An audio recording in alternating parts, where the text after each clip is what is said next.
Der Finanzdienstleister Mercer hat 47 staatliche Rentensysteme weltweit verglichen, die 64% der Weltbevölkerung repräsentieren. Deutschland schneidet hier nur mittelprächtig, nämlich auf dem 19. Platz ab und ist sogar im Vergleich zum Vorjahr noch weiter abgerutscht. Der Mercer CFA Institute Global Pension Index von 2023, der am 17. Oktober 2023 veröffentlicht wurde, vergleicht bereits zum 15. Mal die staatlichen Rentensysteme in wichtigen Ländern. Wie gesagt, dieses Jahr wurden 47 Länder verglichen. Es geht hier um 3 Kriterien, die hier bewertet werden hinsichtlich dieser staatlichen Rente. Zum einen mal, wie viel Rente bekomme ich? Ist die Rente angemessen? Zum Zweiten die Nachhaltigkeit. Wird dieses Rentensystem auch in Zukunft weiterhin Renten an neue Generationen von Rentnern bezahlen können? Und das Dritte ist die Integrität. Kann ich dem Rentensystem, kann ich der Politik, die dahinter steht, vertrauen? Hier, wie gesagt, Deutschland schneidet auf Platz 19 ab. Letztes Jahr war es noch Platz 17. Deutschland ist ziemlich gut hinsichtlich der Frage, wie viel man hier an Rente bekommt und auch hinsichtlich der Integrität. Allerdings, was die Nachhaltigkeit betrifft, sieht es in Deutschland nicht besonders gut aus, denn wir wissen alle, die deutsche Bevölkerung schrumpft. Immer weniger Arbeitnehmer müssen die Rentner finanzieren und darunter leidet natürlich die Zukunftsfähigkeit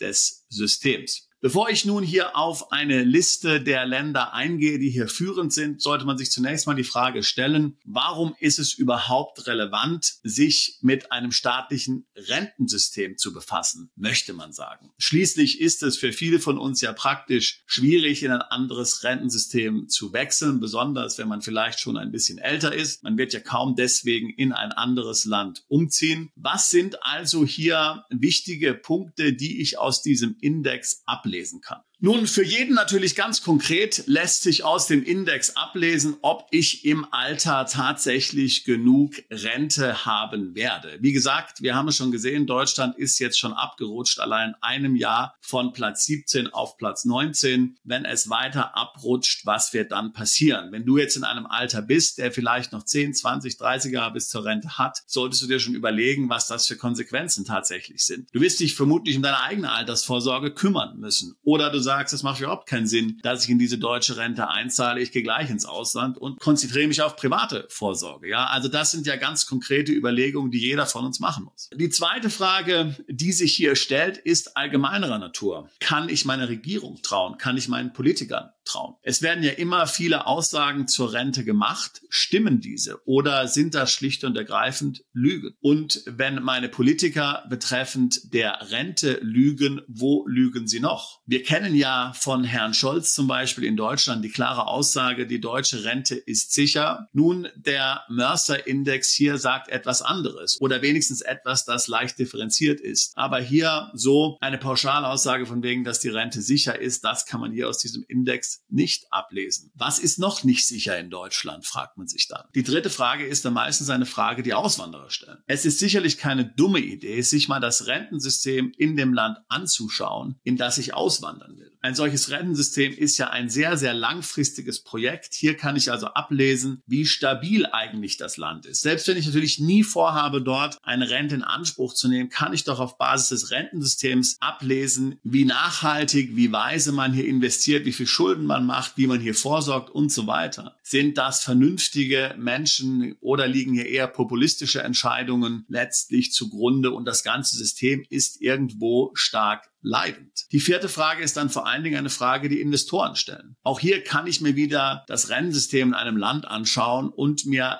basierend auf dem die Frage stellen, handelt es sich bei diesem Land um ein gutes Land, um dort eine Investition zu tätigen? Ich bin ja als Investor auch irgendwo auf die politische Stabilität angewiesen. Und wie gesagt, ein Rentensystem ist ein sehr langfristiges Projekt, an dem ich schon ablesen kann, wie zukunftsorientiert die Politik tatsächlich ist. Diese 4 Punkte würde ich dir ans Herz legen, wenn du eine solche Statistik wie diesen Mercer Pension Index dir einmal näher anschaust. Den Link packe ich übrigens hier in die Beschreibung zu diesem Video mit hinein. So, nun möchte ich aber doch die einzelnen Länder durchgehen, ganz kurz und wie sie hier gerankt wurden. Ich denke, wir nehmen hier beim Ranking mal alle Länder bis Deutschland. Wir wissen ja, Deutschland ist auf dem 19. Platz. Schauen wir uns also mal die Top 19 an und wie der Gesamtscore ist. Und dann schauen wir uns vielleicht nochmal an, wer ganz am Ende des Index auch auftaucht. Grundsätzlich gibt es hier 4 Länder, die einen Gesamtgrade von A haben, also Note A. Deutschland hat Note B im Übrigen und hat ganz knapp Note C+ verfehlt. Es gibt 4 Länder, die hier einen Grade von A haben und das sind die Niederlande, Island, Dänemark und Israel. Der Gesamtscore der Niederlande sind 85%, Island 84,8%, Dänemark 81,3% und Israel 80,8%. Ich weiß nicht, ob jetzt hier große Überraschungen dabei sind. Ich meine, es ist allgemein bekannt, dass die skandinavischen Länder natürlich sehr hohe Beträge in ihre Altersvorsorge investieren. Wir sehen gleich noch weitere skandinavische Länder, die ja auch top ranken. Das ist jetzt wirklich nichts Neues. Die Abgabenlast ist natürlich auch sehr hoch in diesen Ländern. Können die Menschen dann wenigstens froh sein, dass sie hier dann etwas rausbekommen. Warum schneidet das holländische System so gut ab? Nun, man sollte hier vor allen Dingen eben erwähnen, dass letztlich hier gigantische Assets vorhanden sind. Insgesamt werden in Holland 1400 Billionen Euro an Pension Assets verwaltet. Das ist doppelt so groß wie das holländische Bruttosozialprodukt. Hier wird also sehr viel gespart, sehr viel investiert und auch sehr gut angelegt. Es gibt ein 3-Säulen-System, ähnlich wie in der Schweiz. Es gibt die staatliche Rente, dann gibt es die betriebliche Altersvorsorge und noch dann die private, die persönliche Altersvorsorge, die jeder selbst entscheiden kann. All diese Faktoren sorgen dafür, dass das holländische Rentensystem tatsächlich das Beste auf der Welt ist. Hier kann sicherlich Deutschland auch noch etwas lernen. Wie gesagt, ganz oben an der Spitze im Mercer-Index gibt es dann auch noch Island, Dänemark und Israel. Kommen wir aber nun zu den nächsten Ländern. Hier gibt es 3 weitere Länder, die sind mit B+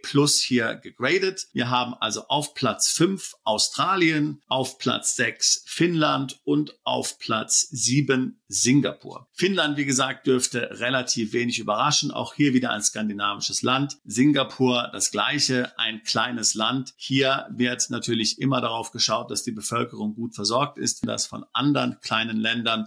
Australien mag vielleicht etwas überraschen, hier weltweit auf Platz 5 aller staatlichen Rentensysteme. Es liegt einfach daran, dass die Australier in den letzten Jahrzehnten hier die richtigen Entscheidungen getroffen haben. Kommen wir nun zur Kategorie B, zu der auch Deutschland gehört. Dies ist nun eine lange Liste mit Ländern. Auf Platz 8 finden wir Norwegen. Für mich, ehrlich gesagt, etwas überraschend. Ich hätte gedacht, dass Norwegen besser abschneidet. Schweden auf Platz 9, Großbritannien auf Platz 10. Nun, wir belächeln ja oftmals als Deutsche Großbritannien hier als dieses Land mit seiner Brexit-Extra-Wurst. Dennoch schneiden sie in diesem Index hier der staatlichen Rentensysteme fast doppelt so gut ab wie Deutschland. Das mag uns doch wohl zu denken geben. Man könnte natürlich auch sagen, dass UK, die Heimat der City of London, wohl weiß, wie man Geld investiert. Kommen wir zur nächsten Gruppe der Länder. Wie gesagt, die Top 10 haben wir jetzt verlassen. Platz 11 ist die Schweiz. Auch hier, ehrlich gesagt, bin ich überrascht. Ich hätte gedacht, die Schweiz schneidet besser ab, aber gemäß diesem Index auf Platz 11. Kanada Platz 12. Irland Platz 13, Chile Platz 14, Uruguay Platz 15. Diese Länder schneiden alle besser ab als Deutschland. Kannst du dir das vorstellen? Wahnsinn. Belgien Platz 16, Neuseeland Platz 17,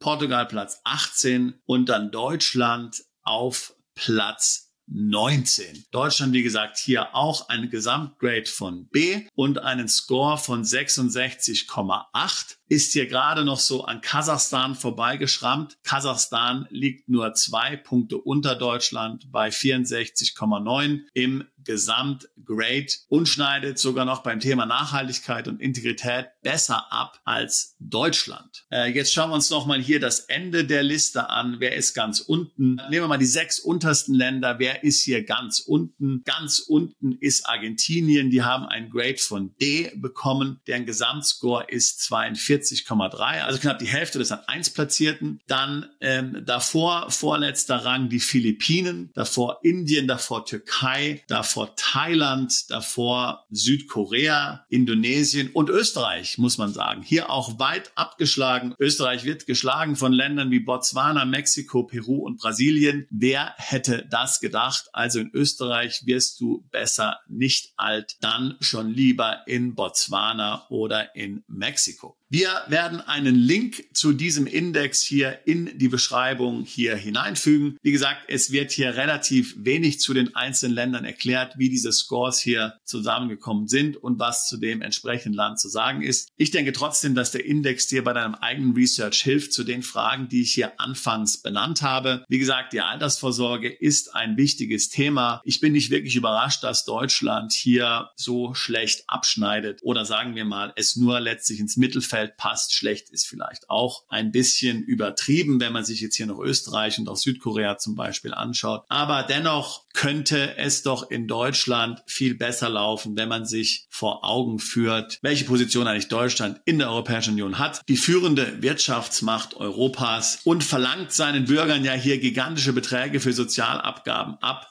Das ist schon ein relativ dicker Hund, dass man es hier nur auf Platz 19 schafft. Das sagt uns aber auch, wo wir hier in Deutschland stehen. Hier gibt es sicherlich Nachbesserungsbedarf. Viele wollen nicht mehr darauf warten, dass hier nachgebessert wird, sondern sagen sich, naja, wenn die deutsche Rente nur auf Platz 19 landet in diesem internationalen Vergleich, dann habe ich wahrscheinlich mehr davon, wenn ich keine Beiträge bezahle und meine Beiträge selbst investiere und selbst verantworte. Da werde ich vermutlich weit mehr herausbekommen. Wenn du dir überlegst, ins Ausland umzuziehen, deine Steuerlast im Ausland zu optimieren, dann würde ich mich freuen, dich im Beratungsgespräch kennenzulernen und über dein Auslandsvorhaben zu sprechen. Link packe ich hier in die Beschreibung mit rein. Wir tun seit fast 20 Jahren nichts anderes, als Mandanten dabei zu unterstützen, ins Ausland umzuziehen, ihre steuerliche Situation zu optimieren, Vermögen zu schützen und neues Vermögen aufzubauen. Ich würde mich freuen, wenn auch du bald Mandant unserer Kanzlei wirst und freue mich, über dein Auslandsvorhaben mit dir zu sprechen. Bist du Unternehmer, Freiberufler oder Investor?